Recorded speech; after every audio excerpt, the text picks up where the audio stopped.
2026년 1월 3일 새벽, 베네수엘라의 수도 카라카스에 위치한 대통령궁 주변에서 거대한 폭발음이 여러 차례 울려 퍼지며 전 세계를 뒤흔들 충격적인 역사의 서막이 올랐습니다. 그로부터 불과 몇 시간 뒤인 이른 아침, 도널드 트럼프 대통령은 자신의 트루스 소셜 계정을 통해 짧지만 매우 강력하고 파격적인 내용의 글을 게시하여 전 세계의 이목을 집중시켰습니다. 해당 게시물에는 베네수엘라의 니콜라스 마두로 대통령과 그의 부인이 미군 특수부대에 의해 전격 생포되었으며 현재 미국 본토로 비밀리에 압송 중이라는 놀라운 소식이 담겨 있었습니다. 미국 정부는 현지 시간으로 2026년 1월 3일 새벽 시간대를 전후하여 베네수엘라의 독재 정권을 무너뜨리기 위한 확고한 결의 오퍼레이션 펌 Resolve 작전을 전격적으로 개시했습니다. 미군은 카라카스를 포함한 베네수엘라 전역의 주요 군사기지와 핵심 전략시설들을 정밀 공습하며 마두로 정권의 방어 체계와 지휘 계통을 단숨에 무력화시키는 압도적인 무력을 과시했습니다. 작전 현장에는 미 육군 최정예 특수부대인 델타포스가 전격 투입되었으며 미국 정부는 이번 생포 작전이 단 한치의 오차도 없이 매우 신속하고 효과적으로 수행되었다고 공식 발표했습니다. 외신 보도에 따르면 마두로 대통령은 검은 안대로 눈이 완전히 가려지고 양손에 수갑이 채워진 비참한 모습으로 미 해군 함정을 통해 미국으로 강제 압송되는 처지에 놓였습니다. 이는 1990년 파나마의 마누엘 노리에가가 미군에 의해 체포된 지 정확히 36년 만에 현직 국가 원수가 다시 한번 미군의 손에 생포되는 유례없는 역사적 사건으로 기록되었습니다. 도널드 트럼프 대통령은 작전 성공 이후 폭스뉴스와의 단독 인터뷰를 통해 당시 긴박했던 상황을 회상하며 마치 한 편의 잘 짜인 텔레비전 쇼를 보는 것 같았다고 소회를 밝혔습니다. 트럼프는 플로리다 마로라고 리조트에 마련된 임시 상황실에서 군 수뇌부 장성들과 함께 작전 진행 상황을 실시간 영상으로 보고받으며 이번 군사작전의 모든 과정을 직접 진두지휘했습니다. 그렇다면 여기서 우리는 한 가지 근본적인 질문을 던지게 됩니다. 미군에게 허무하게 생포된 니콜라스 마두로는 과연 어떤 인물이며 어떻게 베네수엘라라는 국가의 정점에 서게 되었을까요? 1962년생인 니콜라스 마두로는 정계에 입문하기 전 원래 카라카스 시내를 누비던 평범한 버스 운전기사였으나 노동운동에 투신하면서 그의 인생은 상상하지 못한 방향으로 급격히 흐르기 시작했습니다. 그는 노동운동 과정에서 운명적으로 우고 차베스를 만났고 1998년 차베스가 대통령에 당선되면서 그의 정치적 인생도 본격적으로 시작되어 차베스의 가장 충직한 측근으로 자리를 잡게 되었습니다. 외무장관과 부통령이라는 요직을 거친 마두로는 2013년 차베스가 암으로 세상을 떠나자 그의 공식적인 후계자로 지목되었고 결국 투표를 통해 베네수엘라의 최고 지도자 자리에 오르게 됩니다. 전임자였던 차베스는 대중의 분노와 희망을 동시에 자극할 줄 알았던 인물로 포퓰리즘에 매우 능숙한 전형적인 쇼맨형 정치인의 모습을 보여주며 베네수엘라 국민들의 마음을 단숨에 사로잡았습니다. 특히 국제 유가가 기록적으로 폭등하던 2000년대 초반 차베스 정권은 석유를 팔아 벌어들인 막대한 달러를 빈민층을 위한 선심성 복지 정책에 아낌없이 쏟아붓는 파격적인 행보를 보였습니다. 당시 베네수엘라 정부는 무상주택 공급과 무상의료 서비스 그리고 전면적인 무상교육을 실시했으며 국민들은 차베스에게 열광하며 그를 구세주와 같은 존재로 칭송하며 환호했습니다. 하지만 차베스는 국가 경제의 근간을 흔드는 치명적인 결정을 내리고 맙니다. 바로 2007년 미국의 엑슨모빌과 쉐브론 같은 거대 석유 기업들이 운영하던 핵심 유전들을 일방적으로 국유화한 것입니다. 제대로 된 보상 절차도 없이 강행된 국유화 조치에 석유 자본은 베네수엘라를 떠났고 국영 석유 회사인 PDVSA가 국가 내의 모든 유전 운영 권한을 손에 쥐게 되었습니다. 하지만 진짜 비극은 여기서부터 시작되었습니다. 국영 회사인 PDVSA는 베네수엘라 원유의 대부분을 차지하는 끈적이는 초중진류를 정제할 수 있는 첨단 기술력과 자본이 턱없이 부족했기 때문입니다. 2014년 배럴당 100달러를 호령하던 국제 유가가 40달러 아래로 곤두박질치며 베네수엘라 경제에는 피할 수 없는 거대한 재앙이 닥치기 시작했습니다. 석유라는 단 하나의 기둥에만 위태롭게 의지하던 국가 경제는 유가 폭락과 동시에 모래성처럼 허망하고 순식간에 무너져 내리고 말았습니다. 마두로 정권은 부족한 국가 예산을 메우기 위해 중앙은행을 동원해 미친 듯이 화폐를 찍어내는 최악의 경제적 선택을 감행하고 맙니다. 그 결과는 인류 역사상 유례를 찾기 힘들 정도의 처참한 하이퍼 인플레이션으로 나타나 베네수엘라 국민들의 평범한 일상을 완전히 파괴해버렸습니다. IMF 자료에 따르면 2018년 베네수엘라의 물가 상승률은 무려 100만 %를 넘어서며 자국 화폐를 사실상 가치 없는 종이 조각으로 만들었습니다. 아침에 빵 한 개를 겨우 살 수 있던 돈이 저녁이면 휴지 한 장조차 살 수 없는 비극적인 상황이 모든 국민의 삶을 옥죄었습니다. 병원에는 필수 의약품이 사라지고 상점의 진열대는 텅 빈 채 먼지만 쌓여갔으며 수많은 국민이 극심한 굶주림과 질병의 고통에 허덕여야 했습니다. 결국 전체 인구의 5분의 1에 달하는 770만 명 이상의 국민이 살 길을 찾아 고국을 등지고 국경을 넘는 비극적인 엑소더스가 발생했습니다. 한때 남미에서 가장 부유했던 자원부국이 불과 10년 만에 전 세계에서 가장 참혹한 살아있는 지옥으로 변해버린 비극적인 사례가 되었습니다. 경제학자들은 이처럼 풍부한 천연 자원을 가진 나라가 오히려 경제 발전에 실패하고 파멸에 이르는 현상을 자원의 저주라고 정의합니다. 땅만 파면 석유가 쏟아져 나오던 시절 베네수엘라 정권에게 국가 운영과 경제 발전은 너무나도 쉬운 일처럼 착각을 불러일으켰습니다.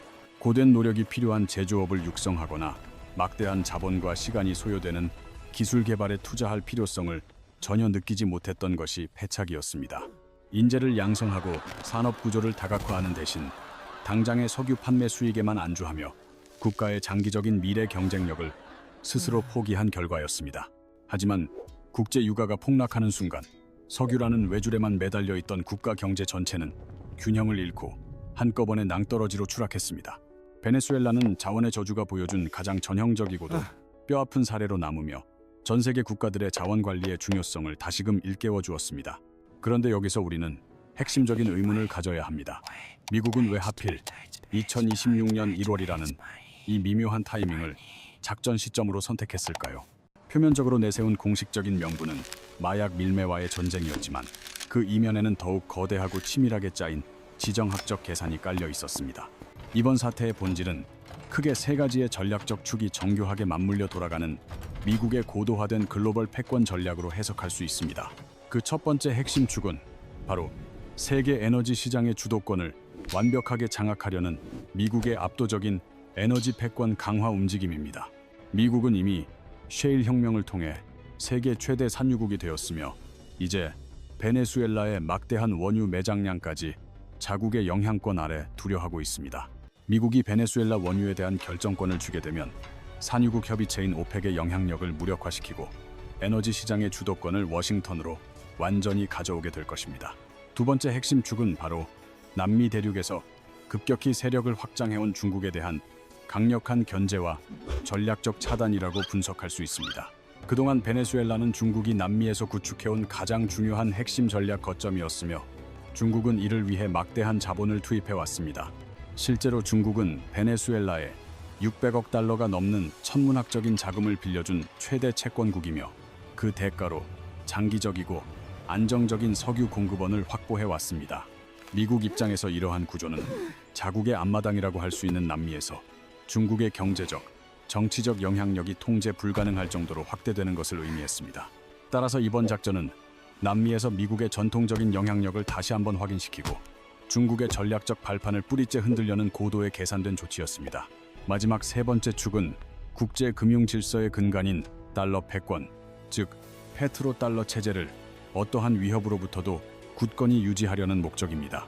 마두로 정권은 미국의 경제 제재에 정면으로 맞서기 위해 석유 결제 대금을 달러가 아닌 위안화나 다른 통화로 바꾸려는 위험한 시도를 반복해왔습니다. 이는 전 세계 석유 거래가 달러를 중심으로 돌아가는 기존의 국제 금융 질서에 대한 직접적인 도전이자 명백한 도발로 해석될 수 있는 움직임이었습니다. 미국은 베네수엘라 사태를 조기에 정리함으로써 석유 거래의 중심 통화는 여전히 달러라는 강력한 메시지를 국제사회에 다시 한번 각인시켰습니다. 결국 이번 마두로 체포는 단순한 독재자 제거를 넘어 에너지와 중국, 그리고 달러라는 세 가지 핵심 이해관계가 복잡하게 교차하는 지점에서 발생한 지정학적 사건입니다. 물론 미국이 내세운 표면적인 명분은 매우 분명했습니다. 그것은 바로 마두로를 마약 범죄와 테러를 일삼는 나르코 테러리스트로 규정한 것이었습니다. 미국 수사 당국은 매년 수백 톤 규모의 코카인이 마두로 정권의 묵인이나 지원 아래 베네수엘라를 거쳐 미국 본토로 유입된다고 판단해왔습니다. 이미 지난 2020년 미국 국무부는 마두로 체포의 결정적인 정보를 제공하는 사람에게 500만 달러라는 거액의 현상금을 공식적으로 내걸었습니다. 그리고 상황이 급격히 격화된 2025년 들어 이 현상금은 무려 5억만 달러, 우리 돈으로 600억 원이 넘는 전례 없는 액수로 치솟았습니다. 하지만 이러한 화려하고 떠들썩한 움직임의 이면에는 일반 대중이 쉽게 알아차리기 힘든 또 다른 거대한 전략적 흐름이 치밀하게 숨어 있었습니다. 사실 미국의 압박은 작전 당일 갑자기 시작된 것이 아니라 이미 몇 달 전부터 매우 정교하고 치밀한 계획 아래 단계적으로 진행되고 있었습니다. 2025년 9월, 미국은 베네수엘라산 원유를 실은 유조선들에 대해 전격적인 군사적 조치를 취하며 마두로 정권의 숨통을 조이기 시작했습니다. 동시에 미국 정부는 마두로 정권을 외국 테러 조직으로 공식 지정하며 국제사회에서 그들의 법적, 정치적 입지를 완전히 고립시키는 조치를 단행했습니다. 당시 전 세계의 수많은 분석가는 이를 두고 단순히 강도 높은 외교적 압박일 뿐이라며 실제 전면적인 군사작전까지는 예상하지 못했습니다. 미군이 직접 투입되는 전면적인 군사작전이 벌어질 것이라고는 그 누구도 감히 예상하지 못했지만 1월 3일 새벽 미국의 침묵은 곧 거대한 폭풍으로 변했습니다. 이번 작전의 가장 소름 돋는 지점은 바로 타이밍에 있었으며 마두로는 체포 직전까지 중국의 중남미 특사인 추샤오치와 비밀리에 회동 중이었습니다. 그 은밀한 자리에서 마두로는 시진핑 주석의 핵심 전략인 1대1로에 적극 동참할 것을 약속하며 미국의 앞마당에서 중국과의 결속을 다지고 있었습니다. 특히 마두로는 석유 결제 통화를 미국 달러가 아닌 중국의 위안화로 전격 전환하려는 움직임을 보였는데 이는 미국의 경제적 심장을 직접 겨눈 선전포고와 같았습니다.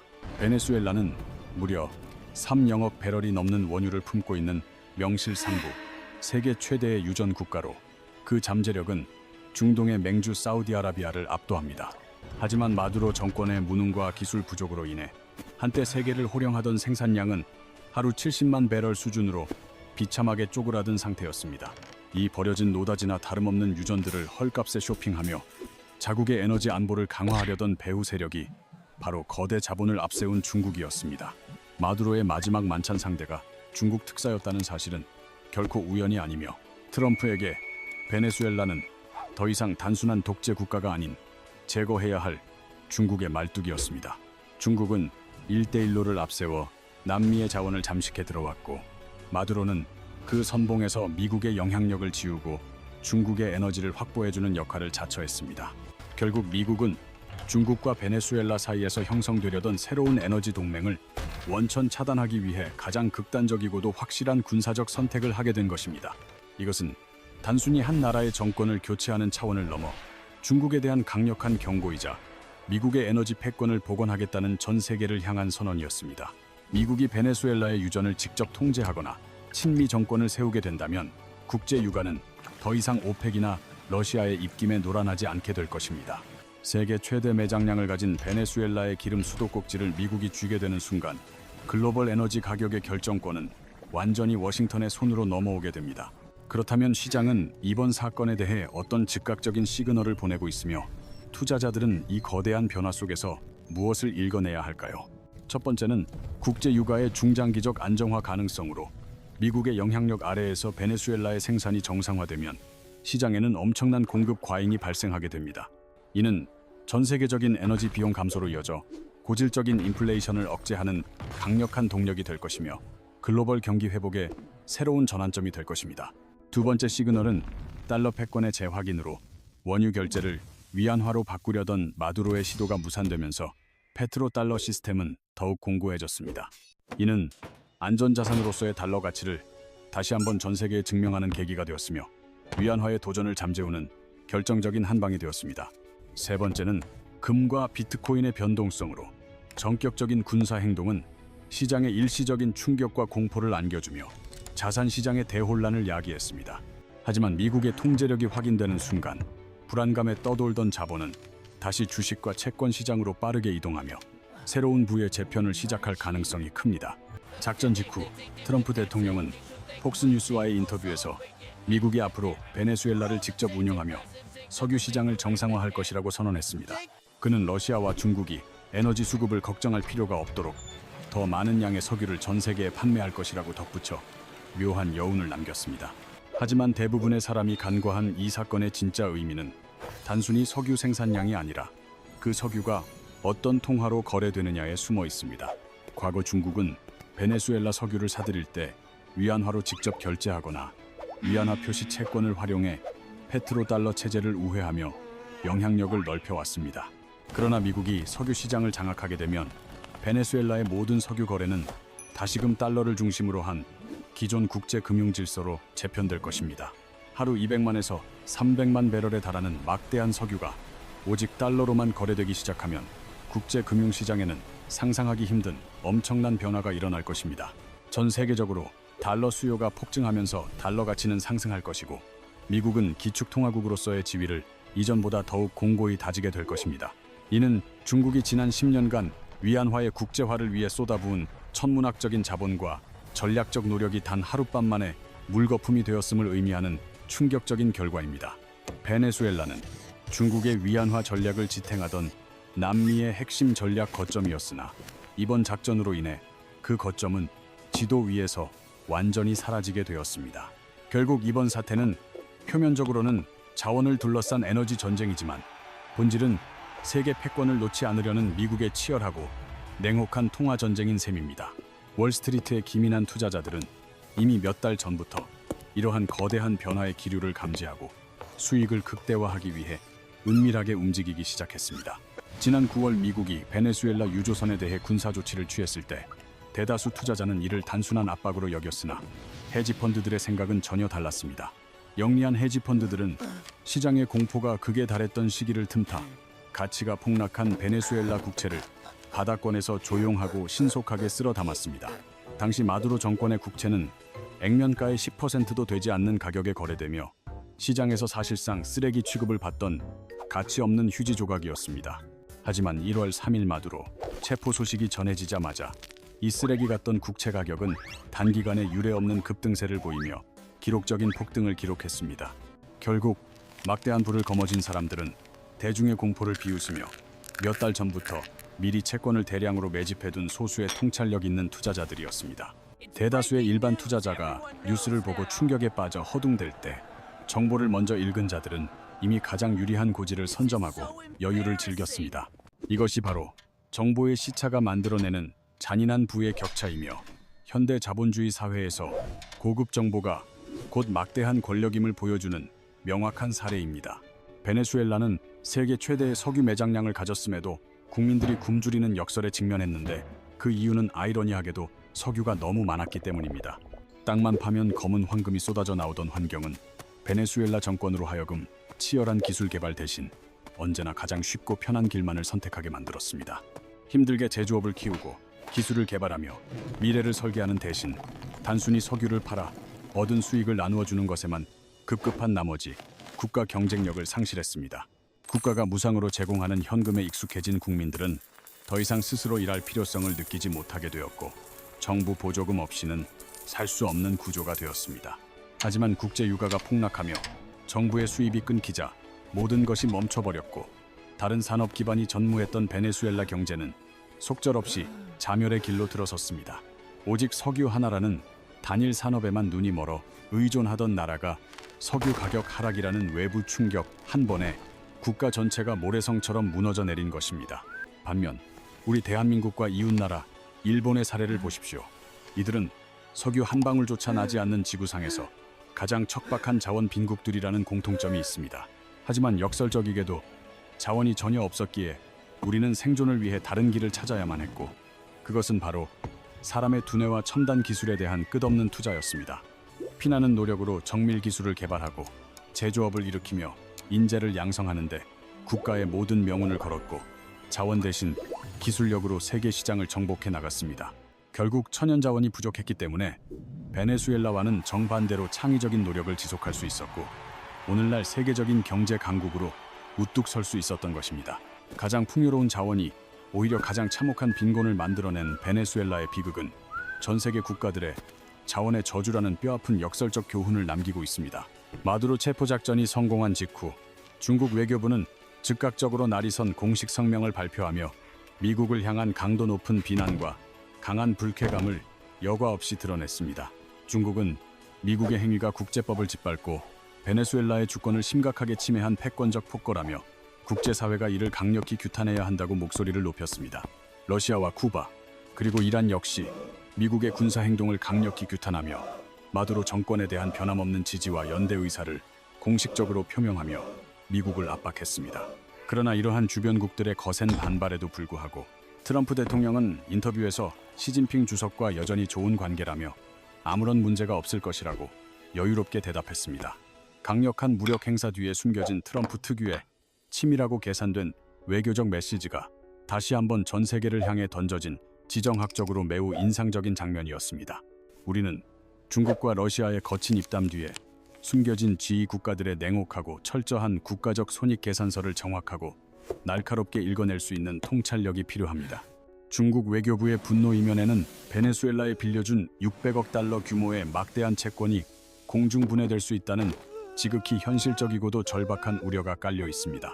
트럼프는 마두로를 생포함으로써 중국이 보유한 대규모 채권의 향방을 미국의 손바닥 위에 올려놓았고 향후 대중국 협상에서 막강한 주도권을 쥐게 되었습니다. 그는 이 채권 회수 문제를 핵심 카드로 활용하여 중국으로부터 무역과 기술 분야에서 상상 이상의 경제적 양보를 이끌어낼 가능성이 매우 높다고 분석됩니다. 국제 정치는 겉으로는 명분과 정의를 외치지만 그 속내는 철저하게 자국의 실익과 돈의 논리에 의해 모든 것이 결정된다는 냉혹한 사실을 잊지 말아야 합니다. 현명한 투자자들에게 중국과 러시아의 규탄 성명은 시장의 공포를 일시적으로 자극하는 단기적인 노이즈일 뿐 본질적인 투자 가치의 훼손이 아님을 알아야 합니다. 시장의 진짜 관심사는 베네수엘라의 방대한 석유가 언제 그리고 얼마나 대량으로 국제시장에 풀려 공급 과잉을 유도할 것인가에 쏠려 있습니다. 봉인되었던 세계 최대의 유전이 미국의 기술로 다시 가동되기 시작하면 기존의 글로벌 에너지 공급망은 근본부터 송두리째 흔들릴 것입니다. 주변국의 비명 섞인 성명이 오가는 혼란 속에서도 시장은 이미 에너지 과잉 공급이라는 거대한 물결에 대비하며 소리 없이 움직이고 있습니다. 중국의 1대1로 전략은 그동안 개발도상국의 자본을 빌려주고 자원 운영권을 장악해왔으나 베네수엘라에서 그 야심찬 계획은 처참한 좌절을 맛보았습니다. 이제 중국이 투자한 600억 달러 규모의 자금은 회수 가능성 자체가 불확실해졌으며 이는 1대1로 전략이 겪는 사상 최대의 대형 악재가 될 것입니다. 미국이 마두로 정권을 불법으로 규정함에 따라 과거 마두로 정부가 중국과 맺었던 모든 계약의 법적 지위는 순식간에 불투명한 미궁 속으로 빠졌습니다. 이 사건은 중국의 돈을 받았다가 미국과 지정학적 마찰이 생기면 어떠한 비참한 결과를 초래하는지 보여주는 전 세계적인 강력한 경고 신호가 되었습니다. 마두로 체포 소식이 전해진 직후 24시간 거래되는 암호화폐 시장은 비트코인이 9만 달러에서 8만 달러 초반으로 급락하며 즉각적인 공포를 반영했습니다. 단기적으로는 지정학적 리스크로 인해 유가가 일시적인 상승 압박을 받을 수 있으나 장기적인 관점에서는 완전히 다른 하락의 그림이 그려질 것입니다. 엑슨모빌이나 쉐브론 같은 미국의 거대 석유 기업들이 베네수엘라에 재진출하여 첨단 기술을 투입하면 원유 생산량은 기하급수적으로 증가할 가능성이 큽니다. 잠겨있던 지구상 최대의 석유 수도꼭지가 마침내 미국의 손에 의해 다시 열리는 순간 글로벌 인플레이션을 억제하는 강력한 하방 압력이 발생할 것입니다. 기름값 하락은 전 세계적인 물가 안정을 가져오는 결정적인 변수가 될 것이며 이는 각국 중앙은행이 금리 인하 시계를 더 빠르게 돌리는 전환점이 될 것입니다. 베네수엘라 사태는 단순한 정치 드라마가 아니라 전 세계의 부가 다시 재편되는 거대한 체스판의 시작이자 자본의 냉철한 이동을 보여주는 사건입니다.